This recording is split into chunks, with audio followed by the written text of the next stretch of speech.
The Battle of Shicun was a battle fought at the time village of Xiu County in Anhui, and it was a clash between the Communists and the former nationalists-turned-Japanese puppet regime force who rejoined the Nationalists after World War II. The battle was one of the Chinese Civil War in the immediate post-World War II era. Prelude. Like other similar clashes immediately after the end of World War II between the Communists and the Nationalists in China, this conflict also rooted from the fact that Chiang Kai-shek had realized that his nationalist regime simply had neither the sufficient troops nor enough transportation assets to deploy his troops into the Japanese-occupied regions of China. Unwilling to let the Communists, who had already dominated most of the rural regions in China, to further expand their territories by accepting the Japanese surrender and thus would consequently control the Japanese-occupied regions,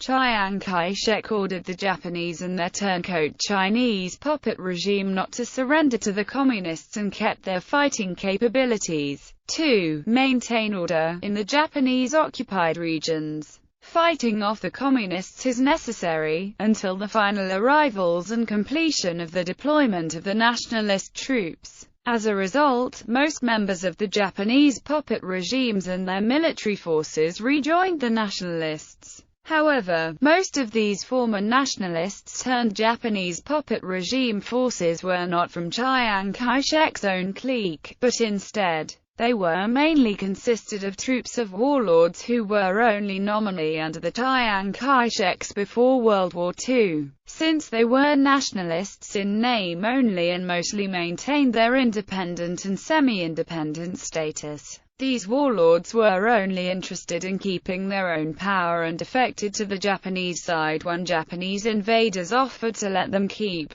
their power in exchange for their collaborations. After World War II, these forces of former Japanese puppet regimes once again returned to the nationalist camp for the same reason they defected to the Japanese invaders. Obviously, it was difficult for Chiang to immediately get rid of these warlords for good as soon as they surrendered to Chiang and rejoined nationalists, because such move would alienate other factions within the nationalist ranks. And these former Japanese puppet regimes' warlords could still help the nationalists to gain more territories by holding on to what was under their control until Chiang completed the deployment of his own troops to take over. Chiang Kai-shek's objective was to simultaneously solve the warlord problem that had plagued China for so long and the problem of the extermination of communism together, which proved to be an extremely fatal mistake for him and his nationalist regime later on, as shown in this conflict. Nationalist strategy. In accordance with his strategy to simultaneously solve the warlord problem that had plagued China for so long and the problem of the extermination of communism together, Chiang Kai-shek and his followers had hoped that these former Japanese puppet regimes' warlords who rejoined the nationalists would be able to hold onto the regions long enough for Chiang to deploy his own troops by holding off communists. If the Communists were victorious in such conflicts, however, the result would still benefit to Chiang and China because the power of these warlords would be reduced as their military forces were smashed by the Communists, and the warlord problem plagued China for so long could thus be greatly reduced, while at the same time, Communists would be weakened by the fights and Chiang's own troops would have easier time to take control. For the former nationalist-turned-Japanese puppet regime forces, these warlords and the troops had no problem of following Chiang Kai-shek's orders, and they were eager to prove themselves.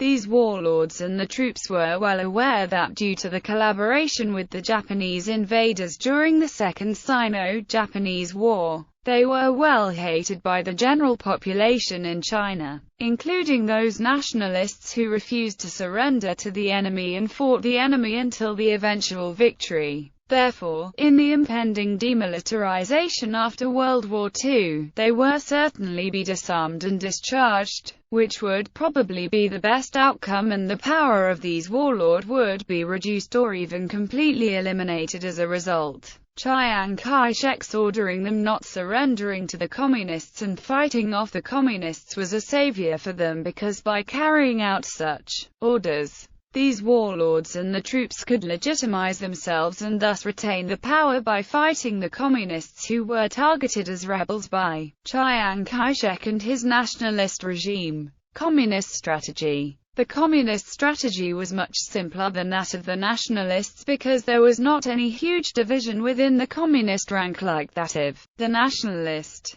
The communists already earned considerable popular support by being the only Chinese force left in the region fighting the Japanese invaders and their puppet regime after the nationalists withdrew, and after successfully establishing communist bases in the rural regions where better life was provided to the general populace in comparison to that of Japanese-occupied regions. The general Chinese populace agreed that the communists were well deserved to represent the China to accept the invaders' surrender in the region and take over the regions occupied by the invaders. Battle. In October 1945, the communists decided to take Time Village of Xiu County in Anhui by force after the local defenders consisted of the former nationalists turned Japanese puppet regime force who rejoined the nationalists after World War II refused to surrender. However, the defenders consisted of a division was able to successfully fend off the initial communist attacks by relying on their strong fortifications.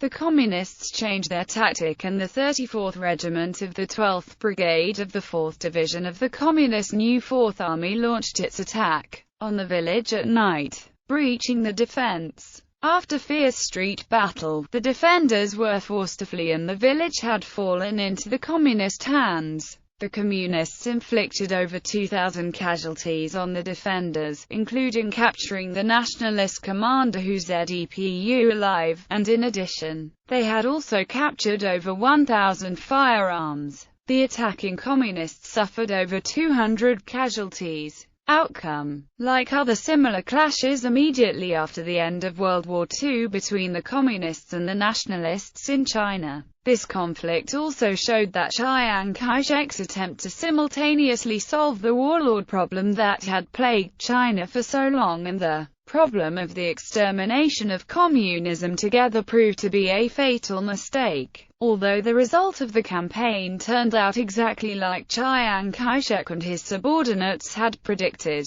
and consequently the power of the warlords in this region was indeed reduced as their military forces were smashed by the communists, so that the warlord problem plagued China for so long was thus reduced for this particular region, and Chiang Kai-shek's secondary objective was achieved here. Any positive gains obtained by the nationalists were negated by the politic fallout. The reason was that this success of achieving the secondary objective came at a huge cost in nationalists' loss of popular support in this region, formerly dominated by the Japanese, because the local population had already blamed nationalists for losing the regions to the Japanese invaders, while reassigning these former Japanese puppet regime forces as the nationalist forces to fight the communists. The only Chinese force left in the regions only further alienated the local populace and strengthened the popular resentment to Chiang Kai-shek and his nationalist government.